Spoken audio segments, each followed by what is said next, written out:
Well, actually, speaking of money, let's go ahead and just hop right into the next one, which is Heroic is working towards being operationally profitable by 2023.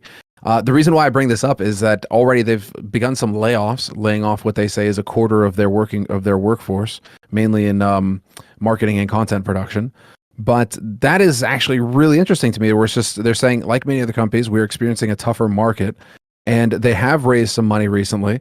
But the fact is that they are working towards an operational profit in 2023 could affect our long-term growth rate somewhat. So it's fascinating to me that there's a team out there that's willing to take the hit and is willing to say it out loud, where they're like, hey, actually we're kind of struggling right now, and we in the hopes of actually making this a sustainable thing, we're going to take the hit in the short term here in the hopes that it all balances out in the long run.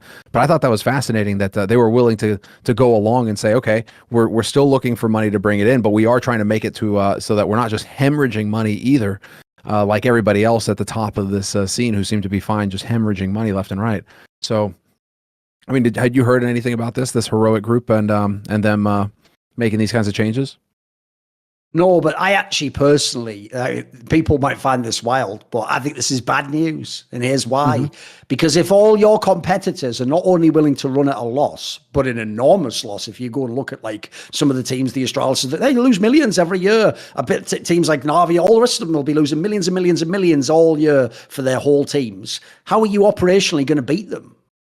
You've got less money to play with. They're spending more than you. Anyone who knows sports knows, look, Counter-Strike's a little bit different because every now and then you get the Ensigns of the world who just do a really great job scouting, or the old Gambit team, and you can get people for cheaper. But as a general trend, even in Counter-Strike, the teams that spend the most will be the ones that succeed the most. Like, think about this. Vitality spent loads, right? And look, obviously, maybe Heroic can win the major and make me look silly here. But thus far, you like the Vitality roster way better than you like Heroic's roster. Heroic's roster seems like it's capped out, right? It doesn't look like it goes much far higher up. So the problem I have with that is this. I've told you already, one thing I'm very underwhelmed by with Heroic is that they got bought out last year or whatever, and everyone kept telling me, oh, they've got money now, don't worry, they've got money. And then their only signing is Yabi. That's it. They're not the ones getting devised. They're not the ones in play for these. They're not even the ones out there trying to get these other young guys. They're just sticking with their lineup that's been together for ages now as a core. It's done what it's done so far. I personally don't think they're even going to go beyond the semis here at this major. So to me, I think this sucks if you're a fan of Heroic. Like people want esports to be profitable. That isn't just the world we're in right now. And unfortunately, if you try to be profitable, you either are dooming your team to just be what they are now. Like, oh, they're like a cool team that could come like sixth. That's not really like fun as a fan. You want to see them go to the top. Remember, they've had this status, which is earned for the last year. And let's be real, last 2 years almost. They're the best Danish team. But that doesn't yield what the best Danish team used to yield. That meant you could be number one in the world. This one probably can't be. So I know what people mean. Like, the idea is maybe a noble one, but I just think it's maybe a bit short-sighted. It also makes me a bit concerned. Like, who are the people buying in? Because if you buy in right now in esports, it's supposed to be with the understanding it's like a emerging market or whatever the fucking euphemism is. And all the gamble, right? Yeah, you're supposed to spend money. You're sort of getting your foot in the door, right? So to me, if you're going to go like profit-based already, I think you're just going to have a hard time competing with the big dogs. I will shade this in though. This is happening in League of Legends right now, Semmler, and I wonder if it's going to come to CSGO. Because all these people are very, very nervous, these investors, about where the stock market and where the economy in general is going and what's happening with inflation. I do get the sense, like in League of Legends, for example, it's just straight up admitted the LCS teams are all going to downsize and cut salaries and not get as many imports and, like gamble on the NA player instead of the big. They're going to go the opposite route. So I wonder at some point in time, some of these European teams are going to do the same thing. So maybe this is just a moment where you think, you know what, we don't spend too much. Like, I'm going to go ahead and guess there's no way Heroic are on the enormous salaries. I would guess they're on like the 15K a month type salary, you know. So you can, here's the thing. If you're the Heroic org, this is brilliant because you can sort of min-max, can't you? You're actually probably getting a good deal on those players. They still have the outside chance like they do here to make a deep run and make you look good, but you're not paying the top dollar. You're not gambling like the G2s and Vitalities are with the 600K buyouts and then bringing in big names and putting everything in and then buying extra players. You haven't done that. So, like, if you're the Heroic org and the business people, great news. I just think for everyone else, like, I don't watch the game, Semmler, to go, oh, Heroic did lose that one, and Yabi isn't that good. But you know what? I'll sleep easy tonight knowing they're in the red, they're the black or whatever. Like, no, I'd rather go, oh, they lost $1 million, but they won the game. Brilliant. I took my money. Fuck do I care? Well, actually, this is the thing. Like, I didn't include this article to go in this direction, but now that we're kind of talking along these lines, I'm actually kind of curious. Do you recall what the climate was like back in 2008? back when there was the big recession, big crash, and everything kind of Oh, what's receded. funny And is what I've heard, the legend Yeah. is that esports almost bought the farm, and that did. it came very close to just completely collapsing when there was no more marketing budget left to spend on esports, and everybody was kind of just like, oh shit, barely making it through. Could we be Here's the looking thing, at a similar though. situation now where teams are starting to look to try and cut back? There was no understanding of market back then, though, because like the teams that people who invested, like they just owned the teams. It wasn't like a traditional investment method. So what happened was the most famous example ever was the team Meet Your Makers, because people are going to know that team kept running for years afterwards as like a shadow its former self. Meet Your Makers basically was a team which had famously like Neo and Taz, the Poles, and then they had like Grubby and fucking Mood and stuff. Like they had basically the biggest names in esports, and they were doing that shit Semmler. They were one of the first ones to come in, and the way they got those teams wasn't like, let's have a bidding war. It was like, right, what do you get paid now? Here's 2 times that. Here's 3 times that. And so people like, I mean, famously back then, this won't sound like anything to a modern fan, but back then, I think it was claimed that like Moon made like $10,000 a month, which you have to realize would be like 10 times what the best Fnatic CS player made on top of his prize money, and so what happened was the people in the big orgs, that was the most famous one, they just literally the next day when all this shit went down in the financial world, they were just told, like the Poles were basically told, like, you can basically just leave, like we're never going to be able to pay you again, we've got no money. And that was it. It was just, you woke up one day and the world had ended. And then the other double whammy of that period of time was, remember, think of the year, that was the year CGS failed as well. So if you're in Counter-Strike especially, that was like just, you're on the ropes, just taking body blows, mate, and you're in danger, you're about to get knocked out in that scenario. So yeah, what happened was, this is the good news, by the way, about the way esports works. Like the euphemism for when the market just crashes and basically everyone who's fake gets washed out is market correction, right? Because it makes it sound like, oh no, it's just correcting it. Like, yeah, by the way, guys, like that's like saying like, oh, there's all this like all these like negative elements in this area. Oh, let's just correct the whole area with a machine gun. Like, oh, it's all corrected now. It's only good elements now. Like, this is like dodgy euphemisms. What I will say is this: the good news is though, when you have these scenarios where basically money becomes tight and there's less money to invest and things you've currently done have to succeed, it does wash a lot of the shit out of the industry. It just means they're the first rats to jump off the sinking ship. They're the ones that aren't going to get reinvestment and get more money. They're the ones that their current approach where they've overspent is going to fail. And so what it'll essentially test is who's got skills beyond money. Like, here's the thing. Now's when it's great to be an ENCE or something like that, where you haven't like leveraged yourself to the hills and you've done a good job with your GM in. You've sort of built a nice little squad. You've never overspent. You've got players at like reasonable salary. That's where you're laughing. Like, this is actually where sort of being a little bit tight, maybe this is where Heroic will make out like a bandit. Who knows? The problem is, like, the big orgs, there will be a couple at least that probably will just slash the whole thing. If you fail in Counter-Strike, maybe you just leave eventually. I mean, there's the thing people haven't stopped and thought about. What happens if someone does a Cloud9 and goes, you know what? No more CSGO for now. I've spent too much on that now. I doubled down a couple of times with big rosters.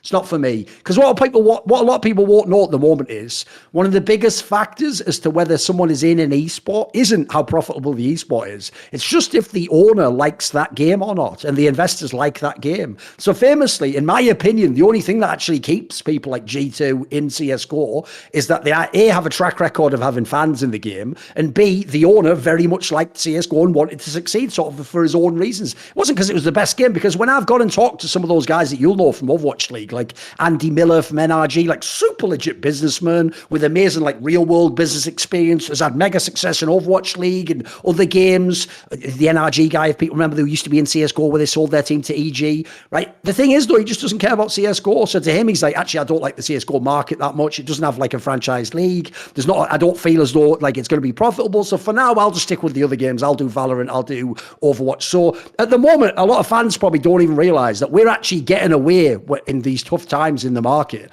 Sometimes because someone just loves CS. Maybe they just want to keep the team. Maybe Jason Lake stays for that reason. I don't know. But not everyone's going to be like that. There will be some orgs might be cynical.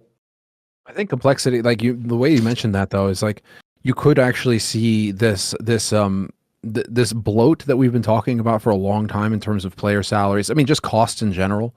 this could actually trim all that bloat right off. So the way that the VCs got into their bidding wars and drove all the salaries up to crazy amounts, where there's no way that you're making that back because that player doesn't have a platform, doesn't have a Twitch stream or anything like that you can sell marketing and sponsorship on the way that you can with Simple, for example, because every time Simple clicks live, he's got 20,000 viewers. So it's like that you can sell, that you can promote, you can get a sponsor for. There, it's worth the salary. If you've got a guy who barely uses Twitter and doesn't have a YouTube or a Twitch or anything else, just plays the games, a lot harder to justify the big salary unless that guy is winning you tournaments day in, day out. Like if he is at the top of the pack, well then okay, fine. But if you're fighting for that like top 15 spot, it's not going to cut it. You need to have some kind of platform to sell on.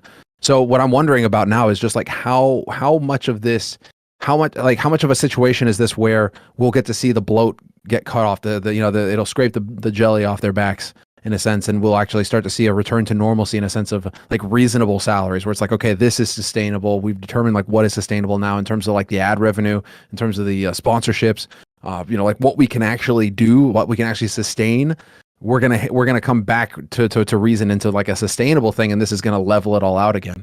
So it could be really interesting. I just caught that article out of the corner of my eye this morning, and I was like, okay, that's actually really fascinating because that could be a growing trend going forward. That we could start to see teams try to make these kinds of plays. Because I think you're bang on the money, man. That's why I keep talking about it, like Black Molly and PGL to an extent, are teams that haven't taken investment, who've always just done business straight up in terms of like the money that they get in, that's what they budget around. And so I wonder, like, are they going to be able to survive this, or are they going to be in a position where they don't have that VC cushion, right? They don't have that bonus cash that's just piled up like Scrooge McDuck or something. And because they go deal to deal, it might actually come back to haunt them rather than having the Scrooge McDuck money. Also, I'm just going to check this, but like I'm just trying to see where their website is because I'm not aware of any game other than CSGO that they're in, Heroic. Like, are they even in another game? It's the Heroic. Apparently they have PUBG and Rainbow Six. So to be fair, maybe Rainbow Six is good. I don't know, but like Rainbow Six actually is pretty solid right now. I think they have a franchise league, don't they? Or they have some. No, but I mean, I don't know whether their team is good or not, though. I don't know if their team is good in the game. So the problem I have is this: I would suspect it's like Astralis, and they're just not a relevant team outside of CS:GO. Like in League of Legends, Astralis are bottom feeder if people don't know, and don't even attempt to sign the big names. So I also get the vibe with Heroic, like they're just like in CS:GO, their team makes them good, but they're not like a G2 or a Vitality guys. Like those are orgs that are giant esports orgs in every big game, pretty much if they want to be. Well, I mean, this is something that we're going to keep an eye on for sure. Like there was one note right over the summer, Heroic raised 1.7 million in funding at an unfavorable valuation. So I guess maybe this is their play to try and get a favorable valuation going forward in the future if they try to raise again, because they've apparently raised another 750,000 in a loan.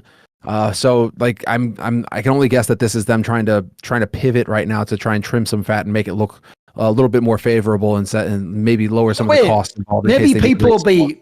Maybe that'll confuse people, like why it would phrase it like that, like an unfavorable. Like, think about what I just said there. Here's why it's unfavorable. Because when you value something, what you're actually valuing is what it will do in the future. That's why it's incredibly valuable.